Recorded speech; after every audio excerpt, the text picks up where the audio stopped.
Hello दोस्तों, आज हम देखते हैं राजस्थान के नृत्य। इससे पहले वाले वीडियो में हमने महल, छत्रियाँ और बावड़ियाँ पढ़ी थी और अब हम पढ़ते हैं राजस्थान के लोक नृत्य या जो नृत्य हैं। तो राजस्थान में जो नृत्य हैं, जो दो प्रकार के नृत्य किए जाते हैं। एक तो है शास्त्रीय नृत्य। शास्त्रीय नृत्य जो शास्त्रीय नृत्य हैं, जो नृत्य व्याकरण के नियमों के आधार पर एवं भाव भंगिमाओं को प्रदर्शित करते हुए किए जाते हैं, उन्हें तो कहा जाता है शास्त्रीय नृत्य। अर्थात जो व्याकरण के नियम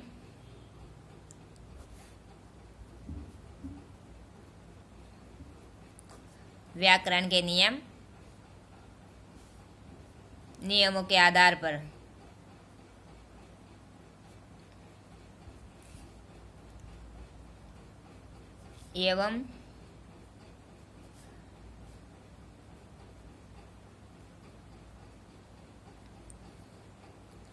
एवं भाव भंगिमाओं को प्रदर्शित करते हुए जो नृत्य किए जाते हैं उन्हें हम शास्त्रीय नृत्य कहते हैं। और एक होता है कथक नृत्य।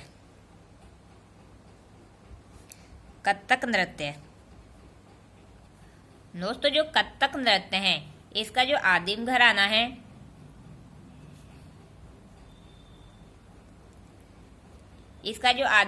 है वह है जयपुर में। और एक इसका दूसरा घराना है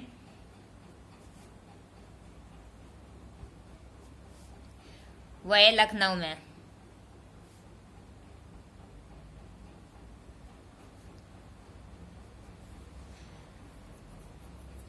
तो एक तो शास्त्रीय नृत्य और एक कथक नृत्य। शास्त्रीय नृत्य है व्याकरण के नियमों के आधार पर एवं भाव भंगिमाओं को प्रदर्शित करते हुए जो नृत्य किया जाता है उन्हें तो कहा जाता है शास्त्रीय नृत्य। और जो कथक नृत्य है, उसका जो हमारे राजस्थान में जो आदिम घराना है वह है जयपुर में, और इसका एक दूसरा घराना है हमारे देश में, वह है लखनऊ में। इसके अलावा जो कथक नृत्य हैं, इसके जो प्रवर्तक माने जाते हैं, इसके प्रवर्तक है भानुजी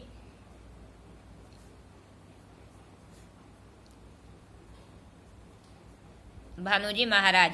और एक अन्य प्रवर्तक में आते हैं इनके, ये कई बार क्वेश्चन पूछा जा चुका है कि जो कथक नृत्य हैं उनके प्रवर्तक कौन है। तो उनके प्रवर्तक है भानुजी महाराज। और अन्य प्रवर्तक में आते हैं बिरजू महाराज। दोस्तों, एक बात याद रखना कि जो उत्तर भारत है, तो उत्तर भारत का तो जो शास्त्रीय नृत्य हैं, जो उत्तर भारतीय शास्त्रीय नृत्य हैं, उत्तर भारत का शास्त्रीय नृत्य, और जो राजस्थान का है ये शास्त्रीय नृत्य, राजकीय नृत्य भी, राजस्थान का राजकीय नृत्य कथक भी है। अब एक नृत्य दो प्रकार के, एक तो हम स्थानीय जो नृत्य करते हैं, स्थानीय जो अपने क्षेत्रों में प्रसिद्ध हैं। तो जो नृत्य स्थानीय वेशभूषा या स्थानीय बोलियों के आधार पर जो नृत्य किए जाते हैं उन्हें तो स्थानीय नृत्य कहते हैं। और स्थानीय नृत्य को ही हम लोक नृत्य भी कहते हैं। एक तो है स्थानीय नृत्य। स्थानीय नृत्य वह है जो नृत्य स्थानीय जो लोकल अपना क्षेत्र है, उस लोकल क्षेत्र की वेशभूषा में और उसकी बोलियों के आधार पर जो नृत्य किया जाता है उन्हें स्थानीय नृत्य कहते हैं। और इसी को हम लोक नृत्य भी कहते हैं। और हमारा सबसे, अब इसके बाद में हम देखते हैं हमारे यहाँ का जो प्रसिद्ध नृत्य हैं देश विदेश में, मतलब हमारे राजस्थान में और ऑल इंडिया में। जो दोस्तों, जो घूमर नृत्य है, इसे राजस्थान का राजकीय नृत्य कहा जाता है। तो राजस्थान का जो राजकीय नृत्य है वह है घूमर। और इसे सबसे पहले, और इसे नृत्यों का जो घूमर नृत्य है, इसे नृत्यों की आत्मा भी कहा जाता है। कई बार एग्जाम में यह क्वेश्चन पूछा जा चुका है कि नृत्यों की आत्मा किसे कहा जाता है। तो इसे नृत्यों की आत्मा या नृत्यों की पूंजी भी कहा जाता है घूमर नृत्य को। और जितने भी नृत्य हैं राजस्थान में, उन सभी नृत्यों में सबसे जो सर्वश्रेष्ठ नृत्य माना गया है वह नृत्य ओनली घूमर है। तो ये सर्वश्रेष्ठ नृत्य भी माना जाता है। इसलिए इस नृत्यों को नृत्यों का सिरमौर कहा जाता है। सर्वश्रेष्ठ नृत्य होने के कारण इसे नृत्यों का सिरमौर या मुकुट। इसीलिए घूमर को नृत्यों का सिरमौर या मुकुट भी कहा जाता है। तो दोस्तों जो राजस्थान का जो राजकीय नृत्य है घूमर, तो इस राजस्थान का राजकीय नृत्य है। इसे नृत्यों की आत्मा या पूंजी भी कहा जाता है। सभी नृत्यों में सर्वश्रेष्ठ होने के कारण इसे नृत्यों का सिरमौर या नृत्यों का मुकुट भी कहा जाता है। इसके बाद में हम देखते हैं जो राजस्थान के जो नृत्य हैं, तो नृत्य के विभिन्न प्रकार है। किस किस प्रकार के नृत्य राजस्थान में किए जाते हैं।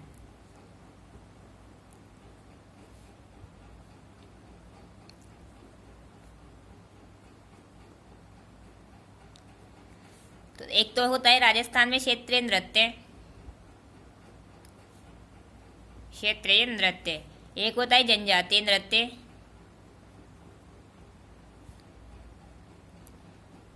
एक होता है चमत्कारी नृत्य।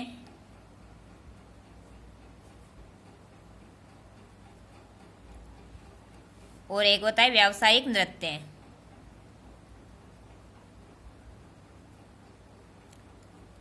तो हमारे राजस्थान में 5 प्रकार के नृत्य होते हैं। क्षेत्रीय नृत्य, जनजातीय नृत्य, चमत्कारी नृत्य और व्यावसायिक नृत्य। क्षेत्रीय नृत्य वह होते हैं जो एक विशेष क्षेत्र में किए जाते हैं, उन्हें क्षेत्रीय नृत्य कहा जाता है। और जनजातीय नृत्य वो होते हैं जो कि विभिन्न प्रकार के, हमारे राजस्थान में विभिन्न प्रकार की जनजातियाँ निवास करते हैं, तो जनजातियों के माध्यम से जो नृत्य किए जाते हैं उन्हें जनजातीय नृत्य कहा जाता है। और जो चमत्कारी नृत्य हैं, चमत्कारी नृत्य जिनमें कुछ चमत्कार किए जाते हैं। जैसे हमारे राजस्थान में बहुत सारे नृत्य हैं जिन्हें नंगी तलवार पर नृत्य किए जाते हैं या अंगारों पर नृत्य किए जाते हैं। और व्यावसायिक नृत्य वह है जिनका उद्देश्य पैसा कमाना होता है। जो पैसे के माध्यम से जो नृत्य किए जाते हैं, पैसे कमाने के उद्देश्य से जो नृत्य किए जाते हैं, उन्हें व्यावसायिक नृत्य कहा जाता है। अब जैसे हमारे जो सबसे पहले हम देखते हैं क्षेत्रीय नृत्य। क्षेत्रीय नृत्य, अब जैसे हमारा राजस्थान है, ये समझ लो ये हमारा राजस्थान है। वैसे मुझे नक्शा बनाना आता नहीं, इसलिए मैंने हमारे राजस्थान की जो आकृति है इस प्रकार से, तो मैंने उसी तरीके से राजस्थान का ही बना दिया। मुझे नक्शा बनाना आता नहीं है। तो हम सबसे पहले देखते हैं क्षेत्रीय नृत्य में कि किस किस क्षेत्र में कौन कौन से नृत्य में, इसमें जो इम्पोर्टेंट है वो बता देती हूँ। और जितने भी नृत्य है राजस्थान के क्षेत्रीय नृत्य वह हम डिटेल से आगे पढ़ेंगे। तो सबसे पहले हम देखते हैं इधर शेखावाटी में। शेखावाटी क्षेत्र में आता है चूरू, झुंझुनू और सिरोही। ये क्षेत्र आता है शेखावाटी का। तो दोस्तों शेखावाटी में जो नृत्य हैं वह है कच्ची घोड़ी, गिदड़, चंग और डप। तो शेखावाटी में कच्ची घोड़ी, गिदड़, चंग और डप। उसके बाद में मेवात जो क्षेत्र है उसमें आता है इधर बी अलवर और भरतपुर। ये क्षेत्र आता है मेवात का। और मेवात क्षेत्र में जो नृत्य सबसे प्रसिद्ध नृत्य है वह है बम नृत्य। उसके बाद में इधर करौली में चले जाएं। करौली में आता है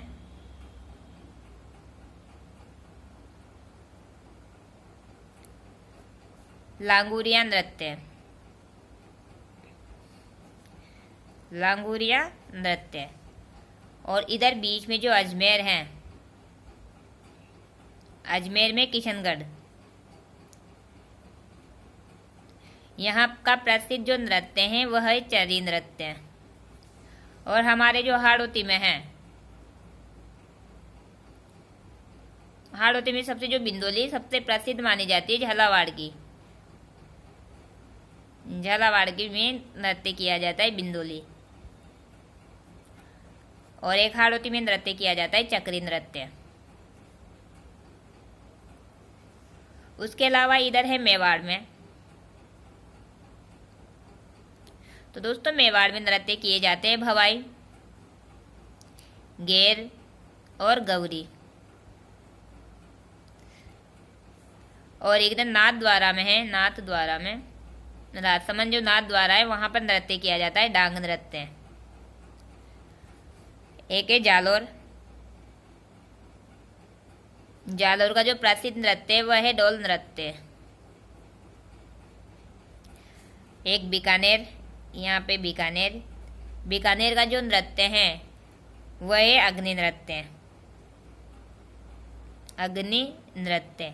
इधर मारवाड़ है, एक मारवाड़ में एक नृत्य और भी किया जाता है, वह है गुड़ला नृत्य, गुड़ला नृत्य। तो दोस्तों ये थे मुख्य मुख्य राजस्थान के नृत्य जो हमने इसमें देखे हैं कि कौन से क्षेत्र में कौन कौन से नृत्य किए जाते हैं। ये नृत्य इस तरीके से किए जाते हैं जैसे चार चार व्यक्ति दो पंक्तियों में खड़े हो जाते हैं। ये दो पंक्तियां हैं, इसमें चार चार व्यक्ति खड़े हो जाते हैं।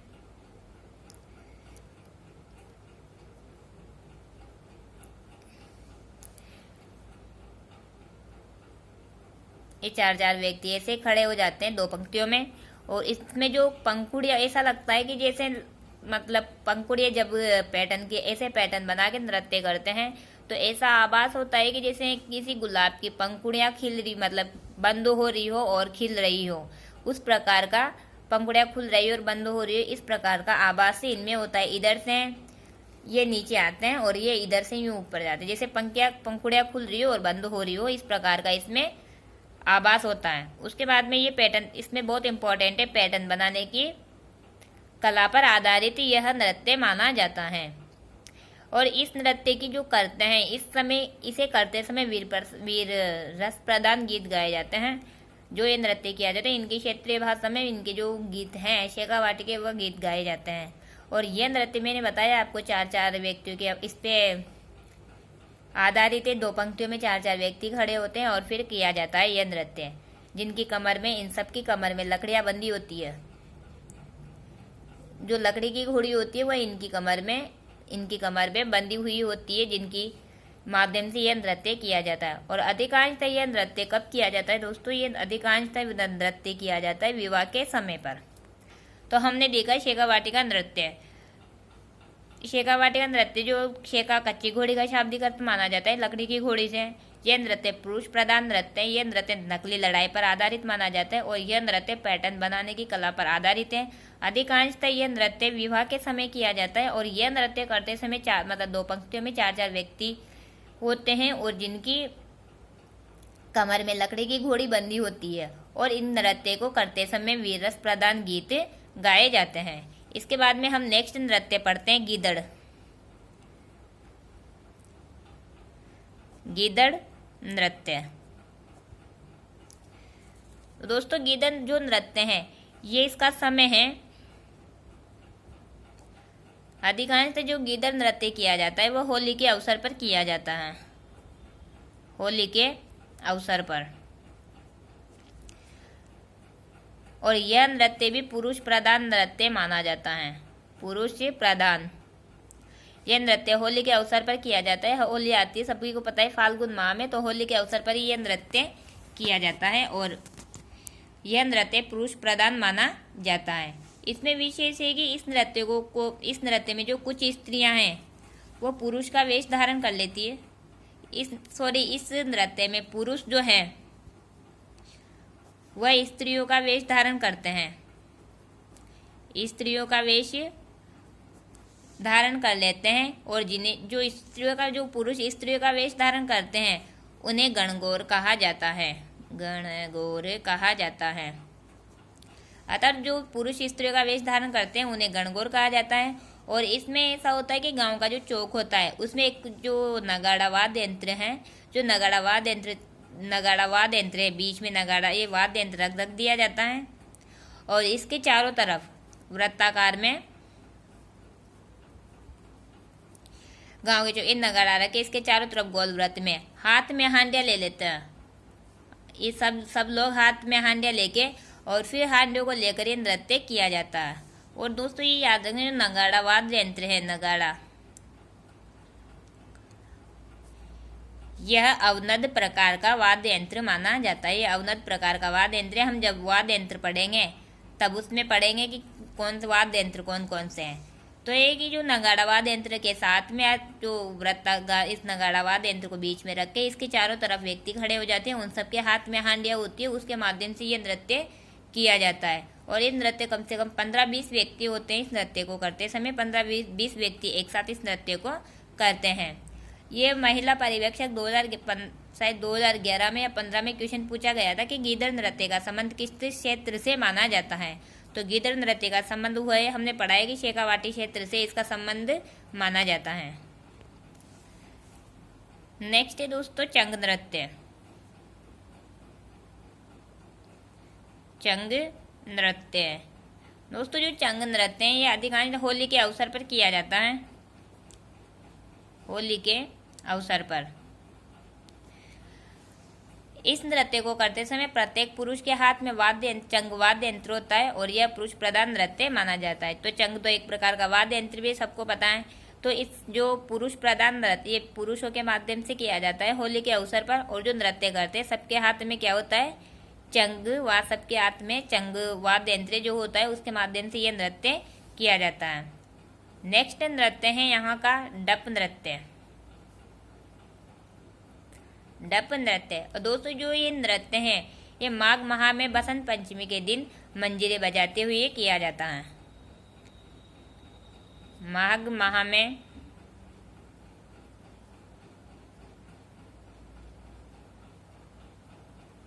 बसंत पंचमी के दिन मंजीरे बजाते हुए। तो जो डप नृत्य है ये माघ माह में किया जाता है बसंत पंचमी में मंजीरे बजाते हुए। इसके साथ में ही हमने शेखावाटी के नृत्य देख लिए। इसके बाद में हम देखते हैं मेवात क्षेत्र के नृत्य। दोस्तों जो मेवात क्षेत्र में नृत्य हैं तो मेवात क्षेत्र का सबसे प्रमुख नृत्य है बम नृत्य। और जो ये है नृत्य हैं वह किया जाता है फाल्गुन माह में होली के अवसर पर। जो बम नृत्य है फाल्गुन माह में होली के अवसर पर किया जाता है। और जो ये नृत्य किया जाता है ये नई फसल की खुशी में किया जाता है, आयोजन होता है इसका।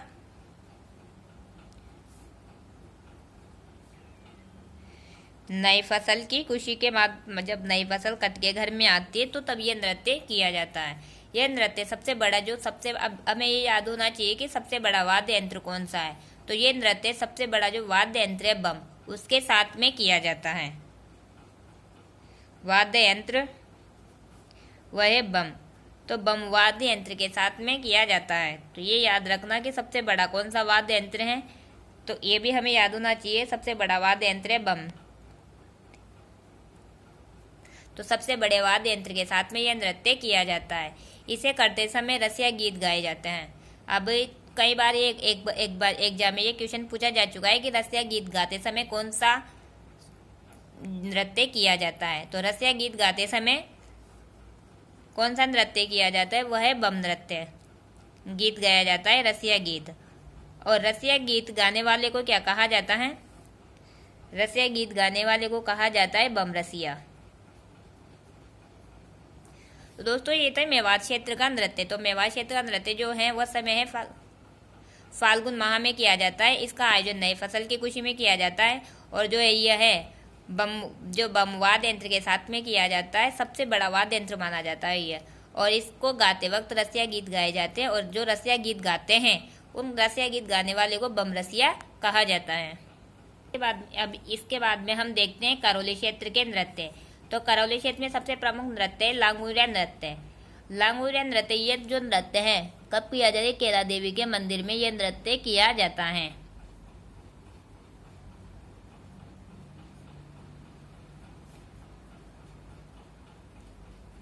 तो यह नृत्य कहाँ किया जाता है, केला देवी के मंदिर में यह नृत्य किया जाता है। सामान्यतः यह नृत्य है जो चैत्र नवरात्र आते, चैत्र व आश्विन नवरात्रा में केला देवी के मंदिर में केला मैया देवी के भक्तों के द्वारा किया जाता है। तो इसका समय है